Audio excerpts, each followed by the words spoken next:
(1985년 8월 4일) 영국 톨슨트 드허시에 있는 한 농장. 농장을 운영하는 네빌 반버와 그의 아내 준 반버는 오랜만에 놀러온 딸 셸리아와 손자 2명을 반기고 있었습니다. 이틀 뒤인 8월 6일 저녁, 네빌의 아들 제레미가 농장에 방문합니다. 가족이 모인 저녁 식사에서 제레미는 누나인 셸리아에게 아이들을 위탁 가정에 맡겨보는 건 어떠냐고 제안했습니다. 사실 셸리아는 정신분열증 진단을 받았었고 휴양차 고향으로 왔던 겁니다. 하지만 그녀는 동생의 제안을 거절하며 약간의 다툼을 끝으로 가족 식사는 마무리됩니다. 그날 밤 9시 반, 농가에서 쉬고 있던 일꾼들은 제레미가 떠나는 소리를 들었습니다. 그리고 다음날 새벽, 제레미를 제외한 일가족 5명 모두가 사망한 상태로 발견됩니다. 누군가의 총격에 의한 사망. 하루아침에 찾아온 비극에 홀로 남게 된 제레미는 오열했습니다. 경찰은 셸리아가 정신분열증 진단을 받은 전적이 있었기에 그녀가 범행을 저지르고 스스로도 목숨을 끊은 것이라 생각합니다. 셸리아가 정신분열증을 앓았지만 그녀의 범행이라는 증거도 없는 상태에서 왜 경찰은 그녀의 범행으로 사건 방향을 잡았을까요?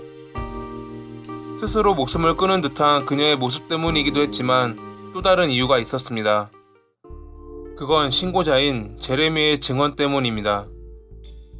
8월 7일 새벽, 경찰서로 전화한 제레미는 좀 전에 아버지로부터 셸리아가 총을 가지고 있고 미쳐버렸다는 전화를 받았다며 그 후 연락이 두절됐다 말했습니다.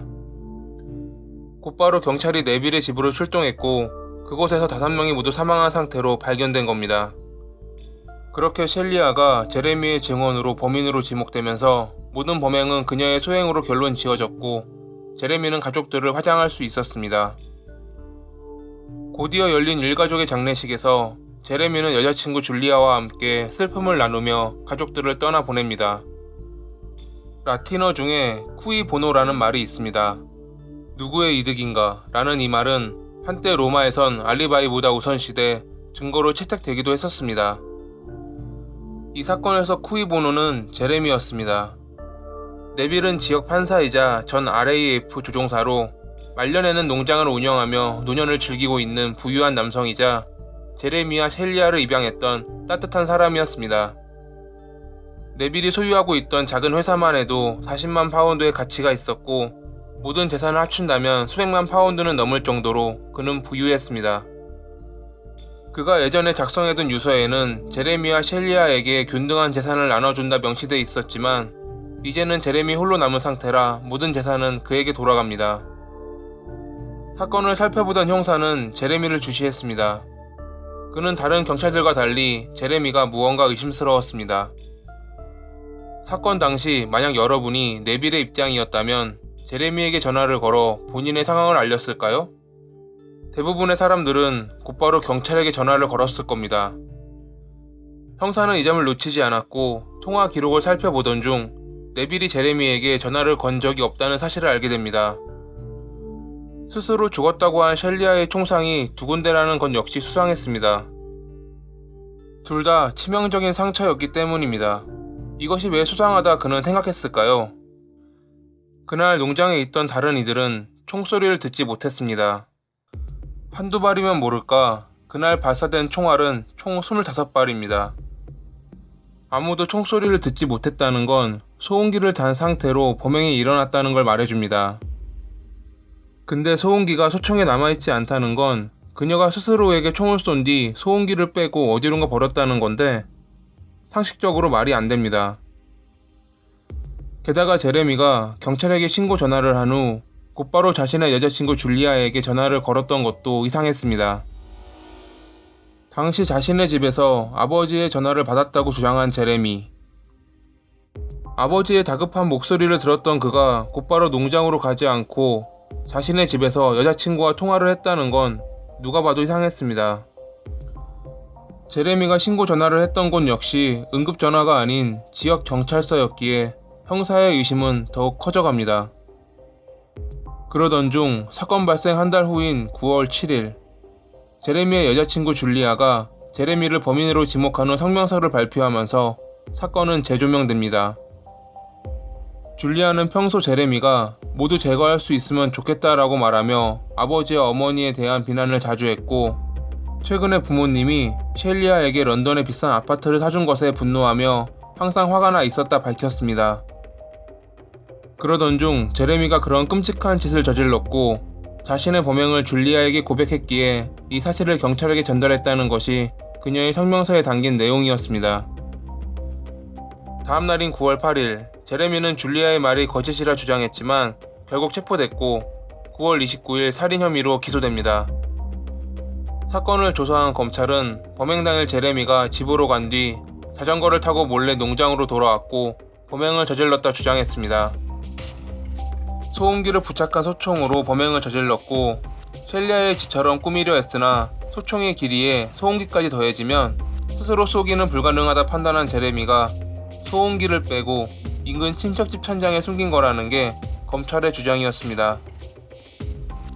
실제로 친척집에서 발견된 소음기에서 셸리아의 혈흔이 나왔는데 자살한 이가 본인에게 치명적인 상처를 입히고 소음기를 분해 후 거리가 있던 친척집 천장까지 갈 수 있었을까요? 범행은 제3자의 소행이 분명했습니다. 게다가 사건 당일 경찰이 현장에 도착하고 난 뒤 그리 멀지 않은 곳에 사는 제레미가 1시간이 넘어서야 왔다는 것은 그가 소음기를 친척집에 숨겨 증거인멸했고 알리바이를 만들기 위한 조작이라 주장합니다. 제레미가 말했던 아버지의 전화는 거짓임이 판명난 상황이라 모든 것은 그에게 불리하게 돌아가고 있었습니다. 제레미의 변호인은 그가 그날 늦게 농장에 도착한 이유는 혼란스러운 상황이었고 두려움 때문에 빠르게 가지 못했다 말합니다. 그는 그날 제레미가 받았다는 아버지의 전화는 기록이 누락됐을 가능성이 있다 주장했습니다. 소음기가 발견된 친척집의 사람들이 의심스럽다 말했으나 그들은 명백한 알리바이가 있었기에 받아들여지지 않았습니다. 변호인은 제레미가 평소에 부모님을 욕했다고 말한 증인들은 거짓말을 하거나 그의 말을 잘못 해석했다 주장하며 당시는 DNA 판별 기술이 없었기에 소음기에 남은 혈흔은 셸리아의 혈흔이 아니라 부모님들의 혈흔이 섞여 있을 가능성도 주장합니다. 배심원단은 9시간의 회의를 걸쳐 제레미에게 유죄를 판결했고 판사는 그에게 최소 25년의 징역형을 선고합니다.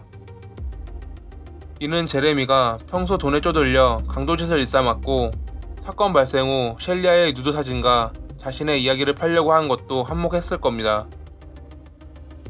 제레미는 지속적으로 항소했지만 1994년 12월 마이클 하워드 내무부 장관은 제레미가 평생 동안 감옥에 남아있을 것이라 말하며 그의 모든 항소를 기각합니다.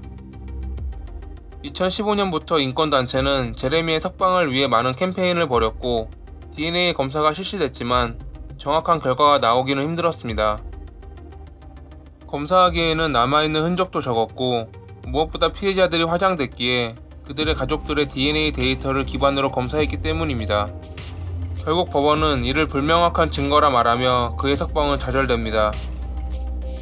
2020년 초에는 그의 이야기를 다룬 드라마가 방영되며 많은 이들에게 널리 알려졌습니다. 과연 그는 돈을 위해 양부모와 누나, 조카를 죽인 괴물일까요? 아니면 무고한 누명을 쓴 인물일까요? 법원은 제레미를 범인이라 재판했지만 그는 아직도 감옥에서 자신의 무죄를 주장하며 삶을 이어나가고 있습니다.